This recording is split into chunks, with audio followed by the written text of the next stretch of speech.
McHenry. Our Bloomberg Politics contributor, former Republican congressman from North Carolina, former chair of the House Financial Services Committee, and Speaker Emeritus is with us. Great to see you, Mr. Chairman. What do you think? It's the upper chamber. They're all going to just go to the airport tonight and go home, right? Of course not. No, look, I mean, this is so much of what happens in the Senate is about who's in the majority and what they put on the calendar. The calendar is then dictated by events, life events. You referenced Senator Gallego's wife had an emergency appendectomy. Life will overtake the political control. Yes, and we wish her a fast and good recovery to the Gallego family. But life events do overtake what is possible for these legislative majorities. And they're both so narrow in both the House and the Senate, and they've got a major to-do list to resolve. So it all comes down to the slimmest of margins for these major decisions. But this is how the Senate works. They will get more done in a 10-day period of time than they've gotten done over the last 4 months. But that also cleans out the barn, and they can come back in the fall and have a more methodical approach to the September 30th government funding deadline by clearing the continuing resolution now. So some of this is making life better in the fall, but much of it is about cleaning up what has been left undone over the last few months.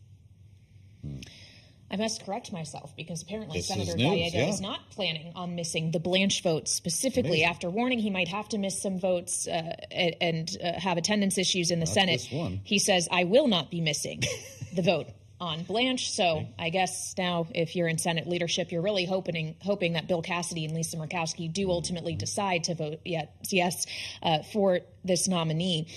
That issue obviously is a pressing one, Mr. Chairman, but I wonder in terms of what realistically, if they get punted into September, the Senate is still going to be able to take up with the midterms that close. If the Clarity Act, in your mind, ultimately will die if it isn't actioned this week. Well, I think what they want to have is the vote to get on the bill, the first vote to bring up the bill, and it's the first test of where the Senate majority lies or lack of majority. You need 60 votes to pass major pieces of policy. So this would be a test vote to suss out where senators stand before leaving for the August recess. I think that is a helpful thing for closing out the big gaps of policy that these senators may think need to be addressed. But without the votes necessary, you can't see how serious negotiators are and how serious you have to take their threats. So I think that'll be helpful to close this thing out. It may be September, but it may be the end of the year post-election before the Clarity Act is finally resolved. Time will tell. But this test vote is the beginning of that ending point of Senate action. So you're not giving up, it sounds like, on these. If everybody goes home, I mean, could this be a productive lame duck session? I'm not fooling. Maybe this gives lawmakers the clear to vote on things they wouldn't now. Look, I served for 20 years in the Congress. And my first couple of years, I thought lame ducks were going to be super exciting, super interesting. And then I became very cynical of lame ducks. They're called lame ducks for a reason. It is a courteous way of saying a nearly dead duck, a dying duck. So this was much friendlier terminology than what we would say now on X in our debates now. I typically think lame ducks are really lame. There's all this great hype and hope. They're going to deal with tax policy they haven't dealt with over the previous 2 years or 4 years or 10 years. Government funding, they're going to do it in a methodical way. It's going to be very thoughtful this time, not chaotic like in the past. The only thing you can really depend upon with Congress, congressional action before the end of the year, is the National Defense Authorization Act. And that, too, you have this grand hope that it could be this major package where you could encompass all this additional policy. But at the end of the day, it usually becomes pretty narrow. So I think great hopes for a lame duck are usually misguided. But I do think because things are so close on clarity that you do have a short list of issues remaining.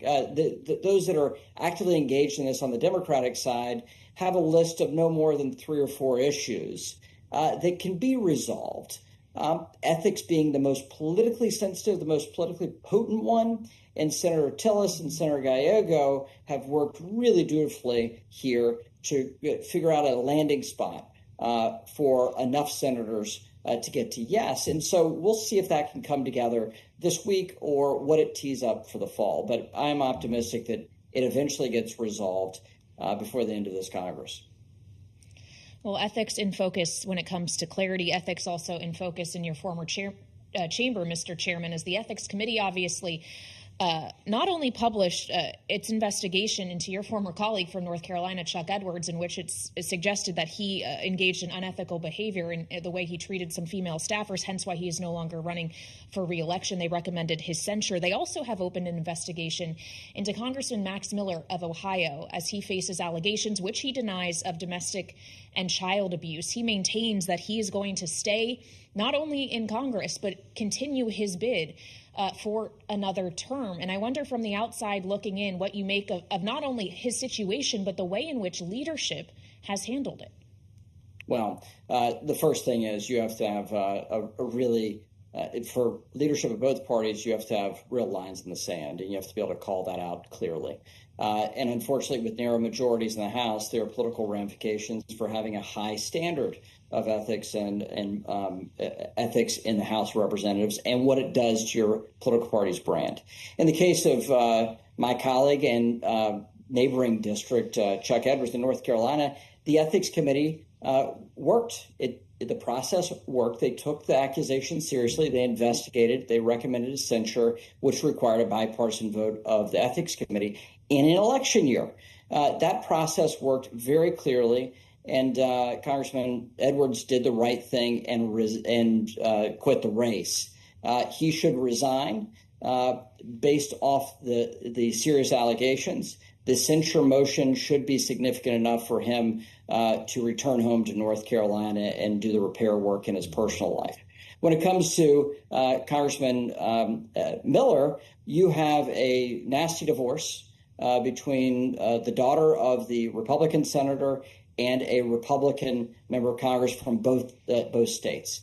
They're fighting this out in the press. It is a very sad, horrible story of a family dispute and major allegations of domestic violence, abuse, and everything else that's been now argued out on X and in the public sphere. This is an unfortunate thing for the families involved, the people involved here, and that too, the Ethics Committee needs to do its will and investigate these and see what the facts are in this domestic, in this he said, she said, the father-in-law said, the senator, the congressman fight. It's a horrible thing played out writ large. It's a really sad situation to follow. Yeah, this is an ugly one. It is. Mr. Chairman, could both of these seats flip as a result? Yes. Both are highly competitive Republican seats. In the case of North Carolina's 11th congressional district, they will replace Congressman Edwards.